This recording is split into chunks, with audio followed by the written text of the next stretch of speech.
All right, welcome to the Ironwood Gym. Today is a dynamic effort bench session, and I decided to record it probably for a few different reasons and post it.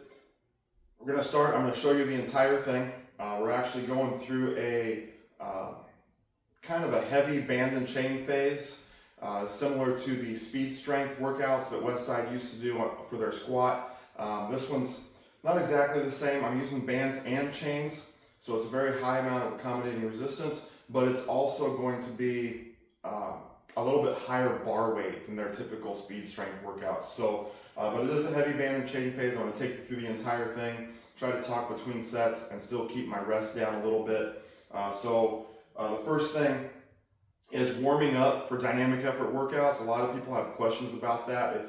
Some people think you just jump right into it. That's not what you want to do. You still want to do warm-up sets. And it's no real different than warming up for anything else. You're going to take the bar, you're going to take a little bit of weight. The thing here is I've got bands and chains going on the bar. So I'm going to start my first set with just the bands, and then we're going to progress from there. So first set I'll do with the bands, do about 10.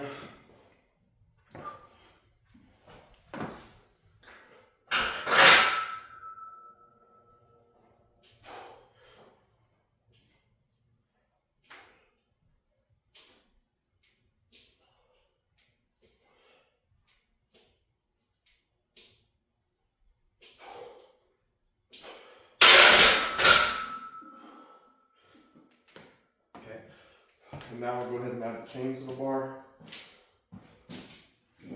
Still not going to add weight yet, just with this much accommodating resistance, I need a little bit extra warm up on it. So we got the mini bands on the bar already. Now we're going to add 2 chains to each side.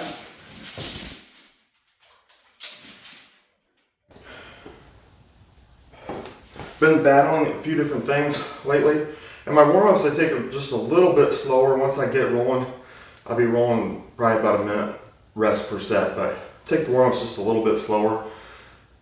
And as planned, we'll see how the plan goes. The plan is always up in the air.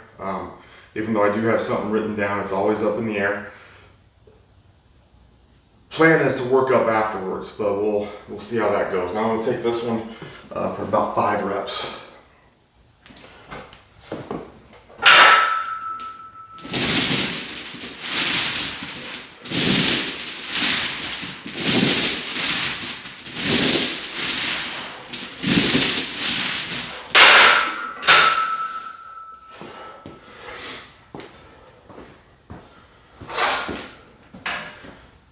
Now I'm head on up to 95 pounds. And this will probably be my last warm-up set, unless I think I still need another one.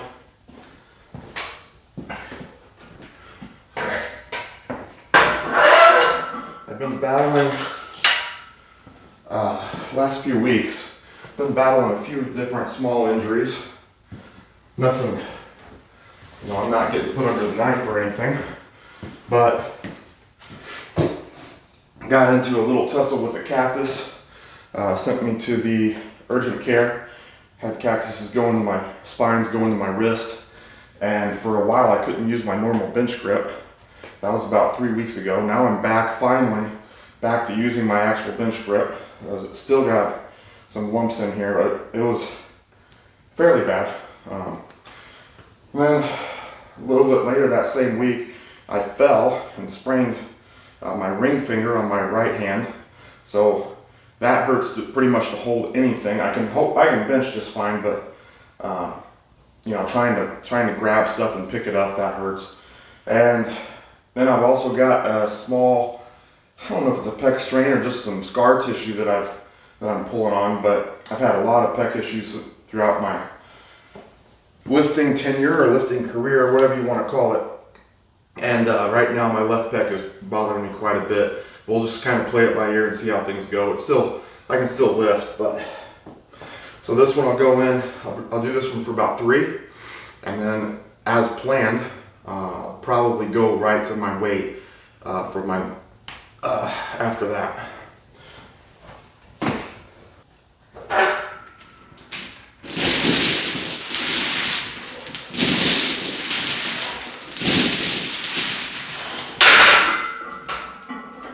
Okay, so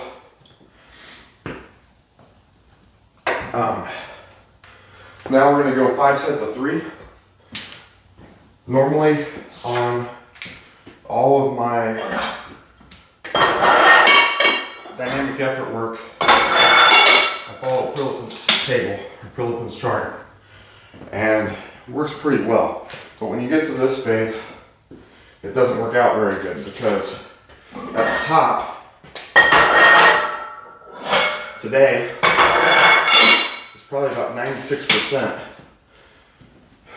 I'm going to do 5 sets of 3. So 15 lifts at over 90% is well above Prilepin's table. So kind of gets thrown out the window for this phase. Next thing about dynamic effort work, it doesn't matter what phase you're in. You have to humble yourself a little bit, and you can't. A lot of people, it's kind of funny, people that are moderately strong, not really strong, people that are really strong don't care, but people that are moderately strong or not very strong, they think they always have to have at least 135 on the bar. You can't lift it unless it's 135. But, especially for warm-up sets, it pays to do something below 135, whether you got bands and chains on the bar or not. And for my dynamic effort work, I've got, I don't even know what it is, it's about 80, 90 pounds of band tension, plus 2 chains on each side, so that adds probably about 70 pounds. So 150 pounds extra accommodating resistance. I definitely need to not be concerned about the weight on the bar. And I'm going to get some chalk real quick. But the weight on the bar needs to be what the weight needs to be. It doesn't need to be a special number, because your ego can't handle having the 25s on the bar. The weight on the bar needs to be what the weight on the bar needs to be. So for me today, 125 pounds bar weight, and like I said, I don't even know 100%, but it's probably around 150 pounds band tension. So, or band tension plus chains. But I'm gonna go 5 sets of 3, and this is gonna be set number 1. Unfortunately, I do not have music playing because of all those copyright things that you gotta be concerned about, and I just elected that it was best just to turn it off, which is not fun, but that's what we got. So, here we go.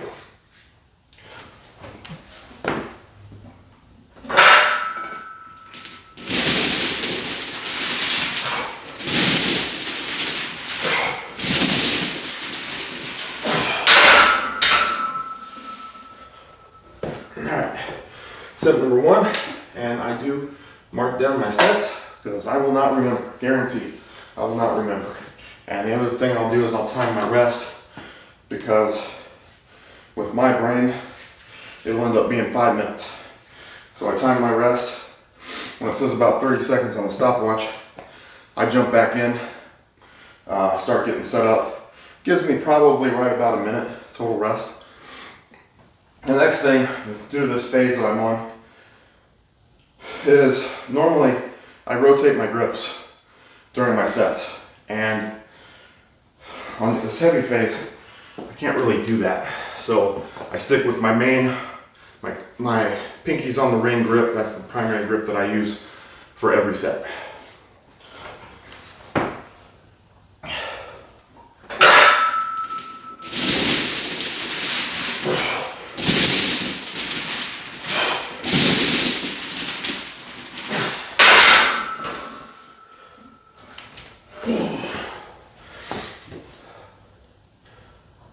Set number 2.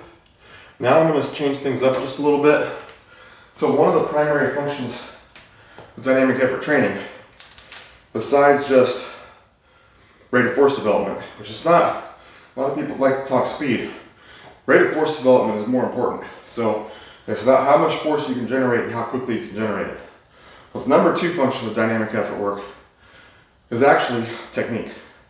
Okay, so we're trying to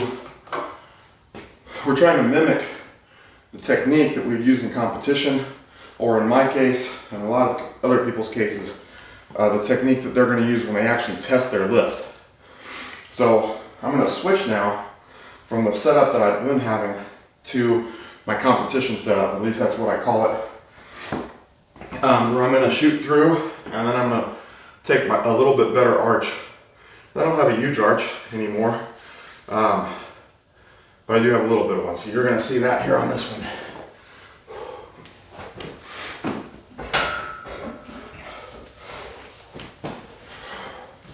So and this is something I learned a long time ago. Tim Contos taught it to me. I believe he got it from the Metal Militia, and it works out really well for me.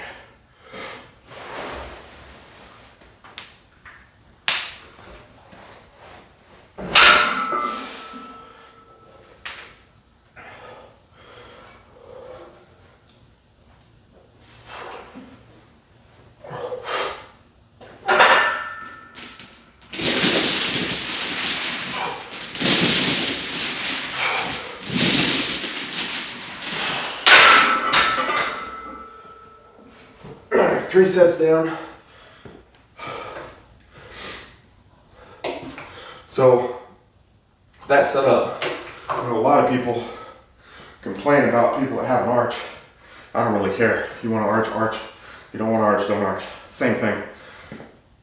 To me, getting that arch gives me a lot more stable position to bench from. Range of motion, I don't think with my body, I know some, especially smaller lifters, actually does create a big difference. With my body, I don't think it's a ton of difference, but it gives me a better, more stable position. I can get my back locked in a lot better and able to handle weight a little bit safer.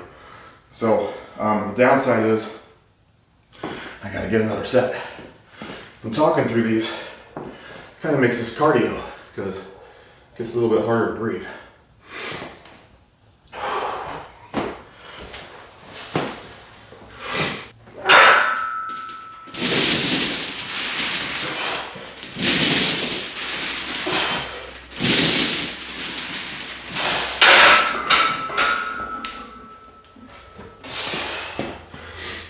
Okay, so I forget what I was saying.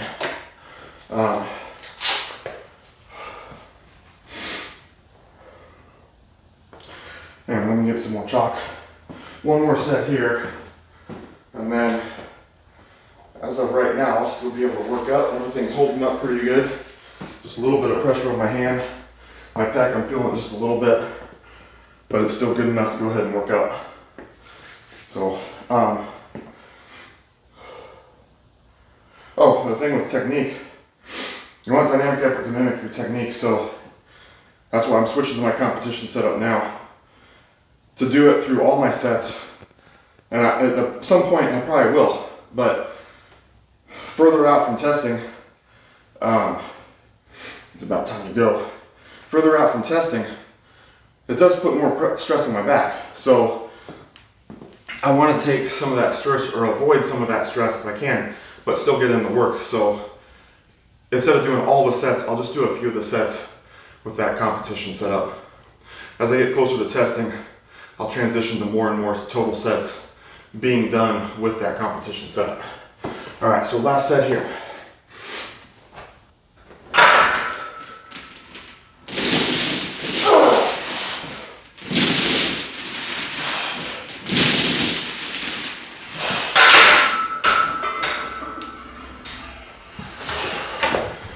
Alright, so there's 5 sets.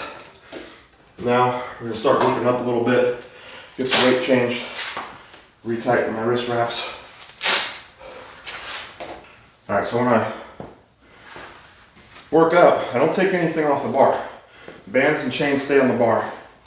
And I don't have any set numbers, so everything is kind of go as you feel. And generally my goal is to hit about three singles, okay? If it ends up only being 2 or even 1, and that's where I think I need to stop, that's where I stop. But the second goal is to not miss. So I'm gonna have 3 good singles, heavy, should be very, very near maximal, but not miss any weights. So here goes first one.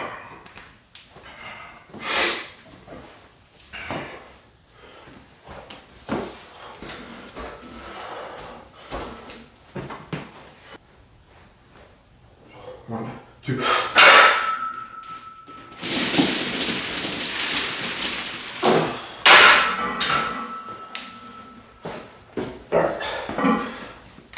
So that was 145. Probably just go 155 on the next one.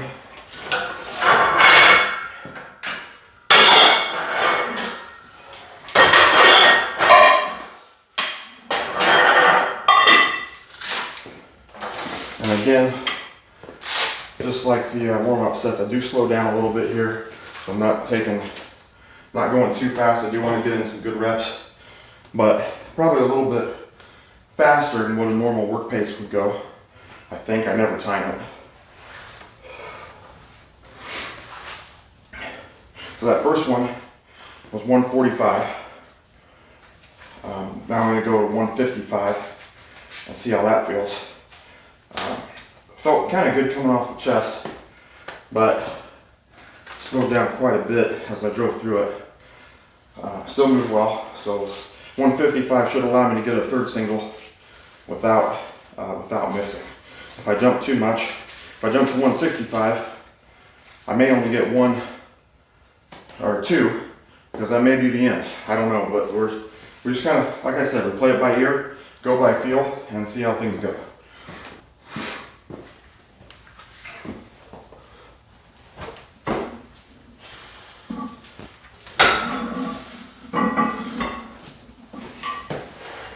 One, two.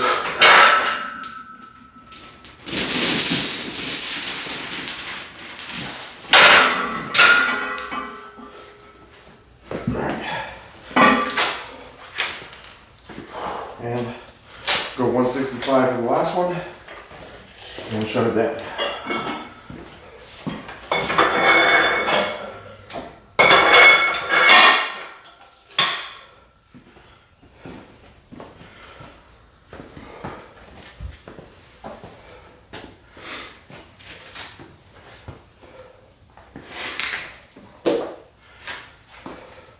So this last one will be 165 plus, I don't know exactly, 140, 150 pounds of band tension, somewhere in there. So I'm not real concerned what the weight is at the top. And I know if you ever paid attention to what Louis Simmons would say about dynamic effort squat, and when they would work up like this, whatever the weight at the top that they got, that's what he said they could do in competition. One thing you gotta think about with that is that was under their circumstances with their lifters that he knew very well, and some of those guys, like the one that he always talked about, Chuck Vogelpohl, hitting 600 and 800, or I think it was 800 pounds of bar weight and 600 pounds of band tension for a 1,400 pound squat, which he never did in competition. But you know, Chuck worked with Louis for like 20 some years. So he knew him very well. He knew how he responded, knew everything that he did. And a lot of those other guys are the same way until the very late years where he started getting guys that he was recruiting to come in there. But that doesn't always hold true in every circumstance. So depending upon the lifter, those guys were also equipped lifters, so that carried over to their gear. I'm no longer use gear. I'm competing raw, or I don't even compete. But this is all just raw training, so all those things make a difference. I'm not concerned about what I have at the top. What I'm concerned about is developing a high rate of force development and lifting or raising my raw 1 rep max, or my raw maximal strength.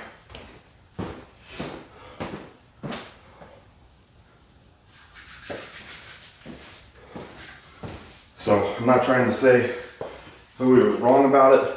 I'm just saying you can't take everything that was said that came out of Westside exactly the way it was, because you and your gym present different circumstances. So different circumstances may not yield the same exact results.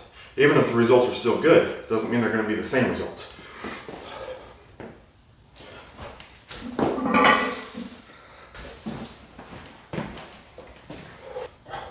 One, two.